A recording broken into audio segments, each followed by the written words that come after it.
Hello guys, Mr. Fluffy Pants here. Today guys, another video. Today guys, we're going to be reviewing Season 1, Episode 5 of Loki, which is entitled Journey into Mystery, which, after last week's, mind-blowing episode, which is,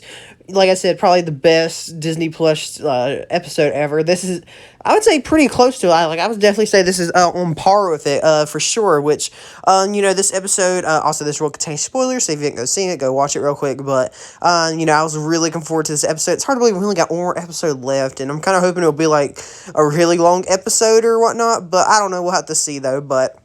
and I definitely think this would have been, MCU movie quality, but, right, it is MCU movie quality, but honestly, with having a show, it gives us, longer, time span than in a movie, so we get a lot more character development, and that's definitely for all the shows for sure, but I definitely say this is my favorite after, then again, we haven't seen it concluded yet, but pretty much beginning of this episode, we see, whenever Sylvie, is threatening Renslayer or whatnot, and then Renslayer's, doing her little thing. She's like, I don't know who's at, the timekeepers or whatnot either, but, we can figure it out together. And then, she's like, Loki's still alive. Whenever we prune people, it don't actually prune them. It sends them to the end of time in pretty much a junkyard or something, because they're like, we gotta dump it somewhere. And, which is a really, honestly, pretty cool idea, and, then, Miss Minute stalls for, she's like, oh, look, there's the Void spacecraft, that you can use, and she's just stalling for the Minutemen to get there, and then Sylvie just prunes herself, learn that, Loki could still be alive, but, Renslayer's just straight up evil, but, later she's talking to Hunter B-15, which is in cell, because I did wonder what happened to her, back in the last episode, because she just kind of disappeared after she took Loki and Sylvie's collars off in the Timekeeper's vault or whatnot. We learned that, Renslayer didn't even know the Timekeepers were fake either, which is really interesting, but she's like, I just kind of, keep rolling with the punches, and, she tells Miss Minutes, like, give me the files at the beginning of time, or whatnot, or who created the TVA, because, they're in trouble, and I got to help. Because I think it is interesting that, she was caught off guard too, but, like, she's just continuing her job or whatnot, which I think is very different than what Mobius was doing, which after he found out, he felt like he was being lied to. And I do think Renslayer knew something about, like, hey, this, there's a little something more here than what we've been told or been telling, but I think she just kind of came to, wits was like, I've been doing it this long, might as well keep going, but, because she obviously knew they were all variants or whatnot, obviously, but we catch up with Loki in the Void, which has this big monster, I think it's called Alioth or Aloth or something like that, some weird name, but it's from the comics. It's pretty much a giant smoke monster dragon, which looks really cool and looks like the Mind Flayer from Stranger Things, I thought, but, and pretty much, there's a bunch of other Lokis, but pretty much this is kind of like a wasteland. Like, we get some pretty cool Easter eggs. We see the Avengers Tower, but it says Kang Industries on it, which, does make me believe that, the main bad guy of the show is Kang the Conqueror, which, it would definitely won't be another Mephisto kind of thing with WandaVision, because we know Kang's coming at least in Ant-Man and the Wasp Quantumania, but I feel like this is going to be his introduction here for sure, but, my favorite Easter egg, though, was,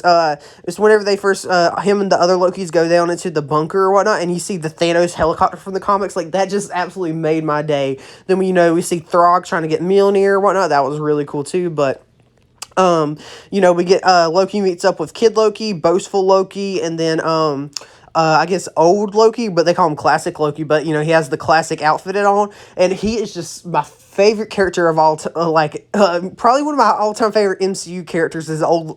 classic Loki, just because they were able to give him the amount of personality and stuff that we get from a couple movies from some of the MCU characters, like, in one episode, and, by the end, he ends up dying, but he's just so good at it, and, we go around and ask, what was,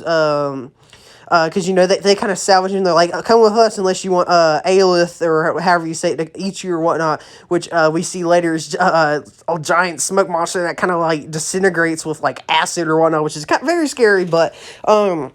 and they go down the bunker, and they're just kind of sitting around. I love how Loki, the Lokis are just kind of, like, hanging out or whatnot, but they're like, yeah, it's what we do, we're Lokis, we survive, but, and then Loki's trying to hatch a plan, and they're like, see, that's exactly, what we do wrong, hatching a plan that never works, so we're just kind of content with it, and I love that Kid Loki's, like,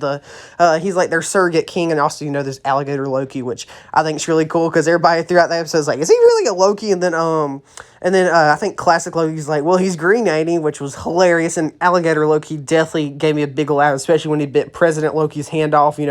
whenever that whole shebang goes down. But, we get some insight where, he asked classic Loki, what was your Nexus event? And pretty much he faked his death during, after Thanos gets aboard the ship after the Ragnarok event, and he lives on a planet in solitude for a long time, and he started wondering if, Thor was missing him, and if anybody was missing, so he's about to go off the planet, and then the TVA snatched him up, which I really like that story, and it definitely gives some redemption later, or not really redemption, but kind of, it definitely adds layers to it. And then Kid Loki's pretty much like, I killed Thor, and I love the look on, our Loki's face when following throughout the show. He's like, I've tried doing that several times, but it really did hurt hearing that someone just succeed in it. And I forgot what boastful Loki said his was or whatnot, but pretty much boastful Loki turns their location to be ruler to the President Loki, which is kind of like the ruler of all these other Lokis, or I think there are other Lokis or whatnot, but they all show up, and then President Loki's like, nah, I'm going to be the ruler now, and then all the other Lokis turn on him like, nah, that's not either, and then there's like this big brawl of Lokis, which is so awesome, and I love, our Loki you've been following, he's like, I am just so done with myself at this point, like, I literally don't like this, and then, classic Loki, uses his magic to give projections. Alligator Loki, Kid Loki, classic Loki, and our Loki get out of there. And then Loki's pretty much like, there's obviously a way out of here, and also we see that Sylvie lands there, and she gets a brief glimpse from a connection she made when she's trying to get away from Aelith, or however you say it, which turns out that he's kind of like the guard dog of, this domain or whatnot, because as she explains later, he's kind of like the guard dog to the person who's all behind this, the person that's all behind this or whatnot, so... her idea is like, hey, I'm going to go enchant it in Mobius. I love how her and Mobius make up, but, and then, Loki with his Lokis are like, I'm going to go kill it, and they're like, okay, you can't do that, but, okay, whatever, but, and then, they meet up by some circumstance or whatnot. I love that, Loki's so happy to see Sylvie and Mobius or whatnot, but, they hang around a little bit talking about it. I love, Loki and Sylvie when, he conjures that blanket or whatnot. But, that's when we get that marriage between, classic Loki and Mobius, which it's just so awesome, honestly. But, and then Sylvie gives Loki the 10 bags, like, here, take this, y'all leave me, and I'm gonna go enchant this thing to see if I can see who really is behind this. And Loki's like, nah, I'm not going nowhere. And then Mobius is like, okay, see ya, and he leaves, which I think he goes out to TVA to really get behind everything or whatnot. But we also and then Sylvie and Loki go off, but Kid Loki gives Loki this sword that lights on fire later, which is really cool and is right out of the comics, I believe. But Kid Loki and Alligator Loki just kind of go off, and we see classic Loki kind of look back at them, which he does come in to save the day later. It is just so awesome. It rivals a bunch of finales of Marvel movies, and it's just so good. But Loki's trying to distract Aelith, so or however you say it. I still don't know how to say it. I probably should have looked up before this, but he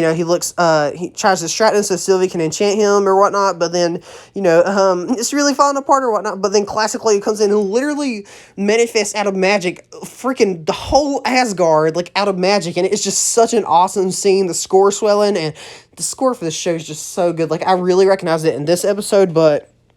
it's been good throughout the entire show, the main theme song and all that, I just absolutely love, but, I don't know, I just really noticed it, whenever he starts doing his little magic, and Loki's like, we're all that powerful, if he's that powerful, and then, Sylvie's like, well, that means you can enchant too, blah, blah, blah, so, Loki helps Sylvie enchant the beast or whatnot, after, sadly, classic Loki dies after that powerful magic, incarnate of literally whole Asgard. It's just so beautiful, and I love it so much, but he gets eaten by the monster, and you just see his horns clatter to the ground or whatnot, but, and they end up chanting him, and then we see like the fog clear or whatnot, and then we see like this giant castle or whatnot, which I'm guessing is Kang's castle, but we're gonna have to wait to see until next episode. No end credits right here or nothing, but I'm just really excited. This episode was so good, and like I said, that final battle between classic Loki literally making a whole freaking Asgard was just so epic, and I just love this episode so much. All the different Lokis and everything, it's just so perfect, and the mystery in the show, I just love it so much. I'll probably give this episode a 9.8 out of 10. But anyway, guys, let me know what you guys think about this episode down below, because I absolutely loved it. And I also loved before classic Loki dies, like glorious purpose, and is just like laughing as he dies. I think that's just so perfect. But and I love the guy that plays him so much. He did such a good job. But like I said, 9.8 out of 10. But I'm really excited for next week's episode. But anyway, guys, let me know your thoughts down below about this episode. Did you guys enjoy it as much as I did? But like and subscribe for more. Check out some other videos, and I'll see you guys later. Bye.